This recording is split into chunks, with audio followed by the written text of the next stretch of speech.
Bismillahirrahmanirrahim, Mr. Chairman, ladies and gentlemen, it's my pleasure to be here in this interesting meeting. And firstly, I have to thank the organizing committee, particularly Professor Hassan Ali and Professor Salah Rashidi for inviting me to deliver this lecture to you. Today, I'd like to discuss with you hysteroscopic access to the fallopian tubes. All of us do hysteroscopic examination of women, and during hysteroscopy, you start by loading your telescope inside the external os and into the cervical canal to see a wonderful view of arbor vitae, which is a site of storage of sperms for flushing the endometrium to achieve pregnancy. Thereafter, you can see the internal os, and after bypassing the internal os, you can go into the endometrial cavity and see the fundus, the walls of the uterus, and the corneal ends. The landmark of the corneal end is the ostium. What's behind the ostium? We cannot know what's behind the ostium. Many of us stop at this level and mention in his report that the tubal ostium is normal. Okay, the tubal ostium is not an indicator of the fallopian tube. It is the end of the endometrial cavity, and examination of the fallopian tube starts from examination of the ostium. So to have an access to the tubal ostium, you should examine your patient essentially post-menstrual, because the endometrial threads will prevent visualization of the tubal ostium. Secondly, the positioning of your patient should be correctly and properly abducted to facilitate mobilization of the telescope from right to left side to get access to the tubal ostia. The third point is the choice of hysteroscope. If you use flexible hysteroscope, it has a good access to the corneal ends and the tubal ostia. But the flexible hysteroscope is expensive and not available in many centers, like our center. So we use rigid hysteroscope. To use rigid hysteroscope, you should have the following criteria. Number one, it should be 30-degree telescope. And if the uterus is AVF, the telescope is inserted at the 6 o'clock. But if the uterus is RVF, the telescope is inserted at 12 o'clock. This is number one regarding the telescope angle. The handling of the telescope is also important. The light lid should be down to have the tip up, and the light lid, if it is up, the tip is low. So this, the first is for AVF, the second is for RVF. Also, you should have some skill to negotiate the cervical canal to have access to the endometrial cavity. And this negotiation has been recently published by our team, particularly in cases of tight cervical stenosis. Okay, I got access to the fallopian tubes. What do I see during examination of the fallopian tubes? We recently published, this year, what's called Darwin's Systoscopic Triad, which is an anatomic landmark for the fallopian tube as seen by hysteroscopy. If you look to the HSCG picture here in this slide, many of us had seen the picture of this conical part, which is in continuity with the endometrial cavity and the isthmic part of the fallopian tube. This conical part is the Darwin's Systoscopic Triad. It is a conical shaped structure with a base, which is ostium. The tip is the dark spot, which is the narrowest part of the fallopian tube, and the walls are the converging walls of the intramural part of the fallopian tube. This triad, if you put in your mind, you can reach diagnosis of many tubal lesions. Like this video, you can see the triad with the fine circle of the ostium, and inside the converging walls of the intramural part of the fallopian tube, and the summit is the dark spot. So this triad can help you to reach diagnosis of many tubal lesions via hysteroscopy. And these varieties of this triad are seen in front of you. So don't miss and don't ignore the triad during hysteroscopic examination to have an access to the fallopian tube, the ostium, the intramural parts, and the dark spot, which is the summit of the conical shaped structure, which is the narrowest part of the fallopian tube. So in this short video, you can see the intramural mucosal folds, signifying that this is a tubal part, not endometrial part. And these major folds of the fallopian tube stained by methylene blue are a guarantee that you are seeing the fallopian tube, not seeing the endometrial cavity by hysteroscopy. And this is a publication of this idea in one of the international journals by our team. And if you go in depth in this point, you can see some varieties of this triad in the form being shallow, like this video on the left side, or maybe deep, like the video on the right side. So there are some anatomic variations and some variations according to the uterine size, the adenomyosis, myomata, etc. And if you look to this case, you can see the triad, and coming from the dark spot, a small polyp. This polyp is a tubal polyp. It is not endometrial polyp. It's coming from the fallopian tube and making occlusion of the fallopian tube. So if you have a good access to this part of the female genital system, you can diagnose many cases of infertility due to tubal factor of infertility via hysteroscopy. And in this case, you can see the triads, and this looks normal, no problem. But if you magnify the view, you can see a tiny polyp inside the dark spot of the triad. And this polyp is a real cause of infertility in your case, because it occludes the dark spot and prevents ascent of the sperm and descent of the fertilized oocyte. Sometimes you can see bilateral polypi or micropolypi coming from the dark spot and intramural part of the fallopian tube, occluding both fallopian tubes and causing infertility of your patient. But don't be confused with a view like this. If you see a polyp inside the endometrial cavity, this is an endometrial polyp. It is not tubal polyp, and it differs from tubal polyp. Why it differs? Because the polyp inside the fallopian tube needs delicate instrumentation, fine scissors, fine graspers to remove or to cut.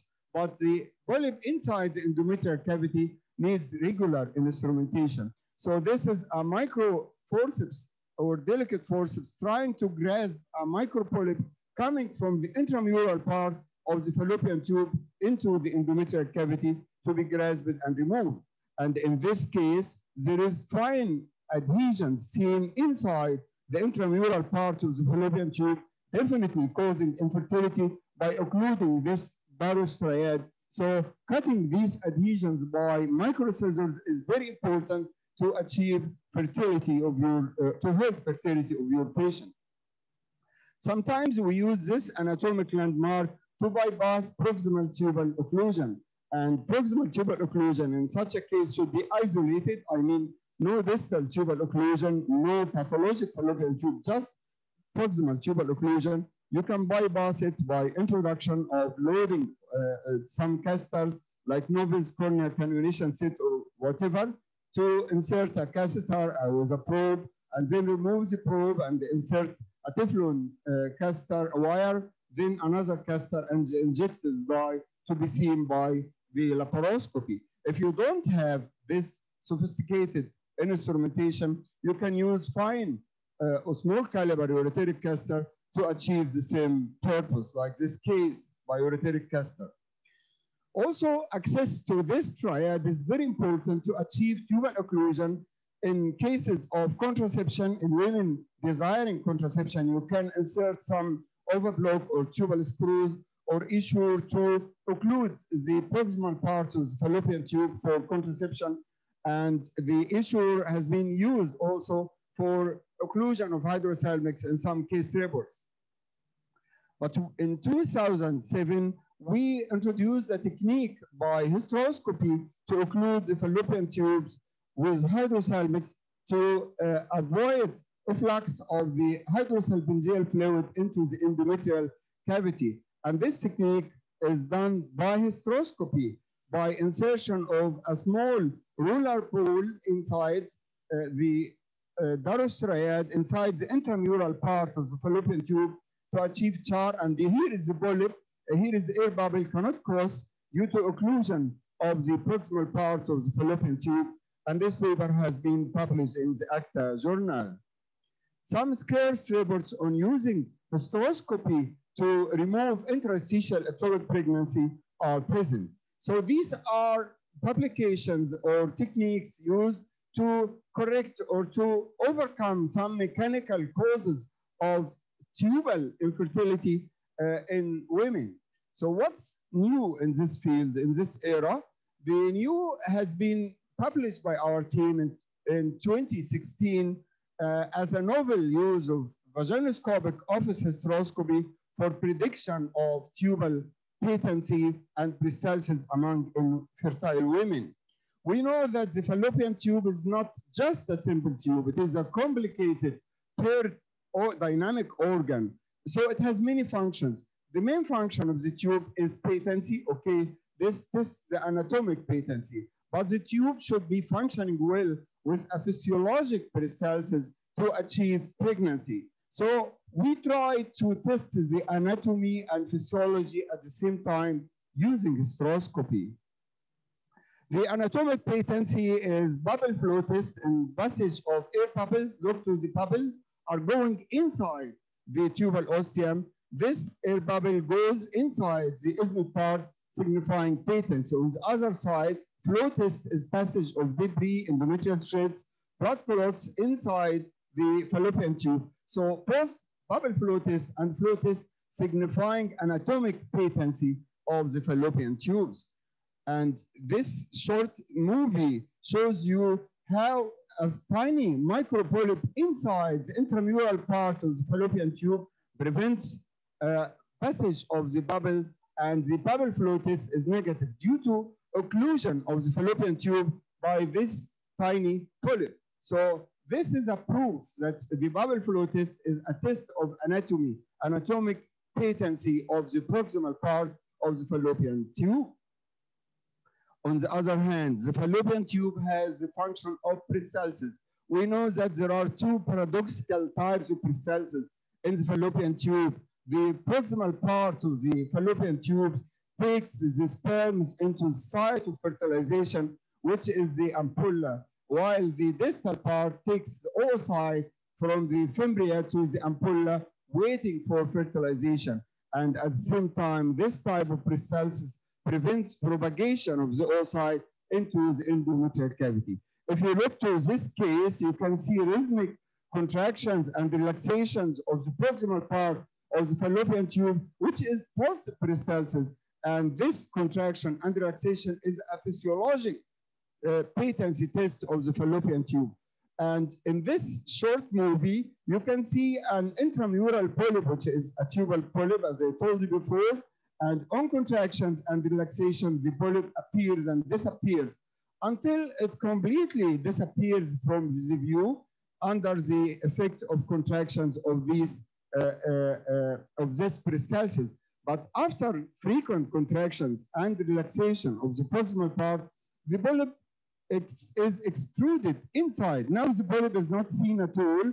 And after contractions and relaxation of the proximal part of the fallopian tube, the polyp is coming out into the endometrial cavity, which signifying post-peristalsis, and the polyp came inside the endometrial cavity. So the fallopian tube has anatomic patency and physiologic peristalsis, which could be examined by hysteroscopy. We constructed a study on 115 infertile women subjected to diagnostic or operative laparoscopy, and were divided into two groups, group with normal caliber and appearance and patency of the fallopian tube, group A, and group B with hydrosalpingosis, which is group B. And all cases were subjected to hysteroscopy with bubble flow test and peristalsis test. In this table, you can see that the bubble flow test was positive in the normal fallopian tubes in around 90% of cases, and it was positive in group B after exclusion of normal tubes in around 50% of cases. But if we use peristalsis test as a test of physiologic patency, the positivity of the Paracelsus test was around 68% in the normal fallopian tubes and dropped to 14% in the pathologic tube. So these results signifying that the Paracelsus is more specific for diagnosing patency of the fallopian tubes, while the bubble flow test is more sensitive, including more than normal in the diagnosis. And if we look to the diagnostic indices of our patients, we found that the sensitivity of the bubble flow test was higher in both groups, normal and abnormal tubes, while specificity of Paracelsus test was higher in both groups. So Paracelsus is more specific than anatomic bubble flow test. And if we combine post-test anatomical bubble flow test and physiologic Paracelsus test, the sensitivity in the post-predictive value, negative predictive value, and diagnostic indices improve. So combination of both tests is much more better than either test alone.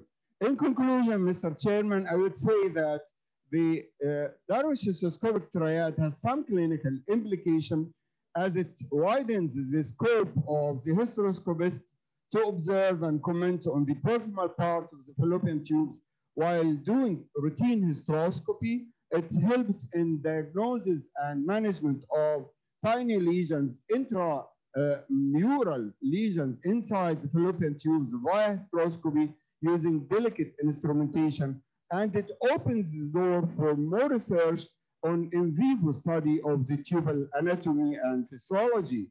Combination of bubble flow test and Paracelsus is superior to either test alone.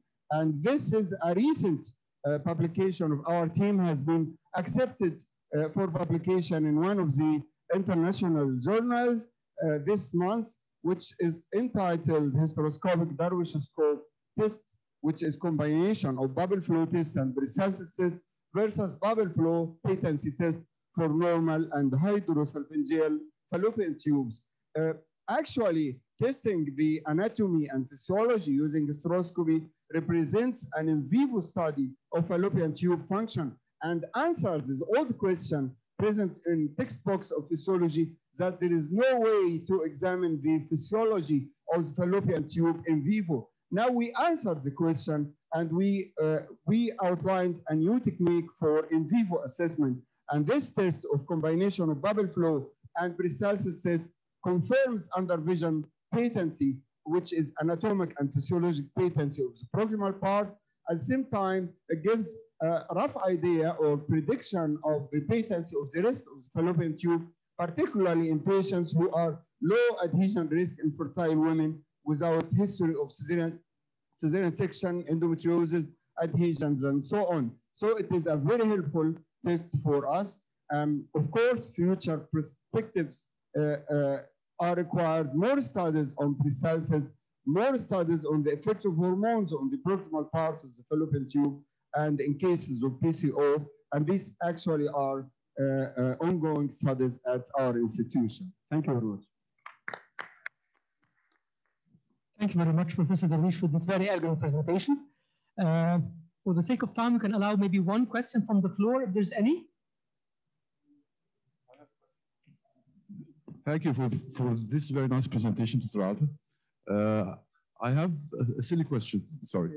When you talk about the occlusion technique by electrocautery, in the case of hydrosalpinges, if you don't have this device to plug the fallopian tube.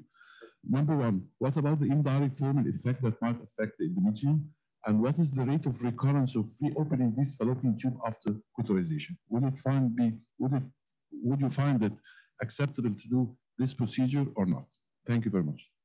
In our study, we found the success rate was around 60 to 70% of cases to achieve complete occlusion. But the selection of the patient for hysteroscopic occlusion, whenever laparoscopic occlusion or disconnection of the fallopian tube is impossible in cases with dissection and smooth of intestine or extensive adhesion. So we are obliged to use hysteroscopy, but during counseling, we have to inform the patient that the success rate is not 100%. The success rate reaches 60 to 70% of cases, as proved in our study by HSG after the procedure. This is because we are making char or burning or firing of the intramural part of the fallopian tube. And regarding the safety as regards the endometrial cavity, we use a roller ball, which is a small ball, not roller barrel, because we have in hysteroscopy roller barrel and the roller ball. The ball is very small and can be loaded inside the intramural part away from the endometrial cavity. And the studies by the American people regarding use of Essure for hydrosalpinges, I made some comments on them because the Essure leaves a metal part inside the endometrial cavity, which may hinder implantation. So our technique is away from the endometrial cavity because a small roller ball is inserted or plugged inside the proximal part of the fallopian tube without 100% success rate. Thank you very much, Professor Hans. Thank you again very much.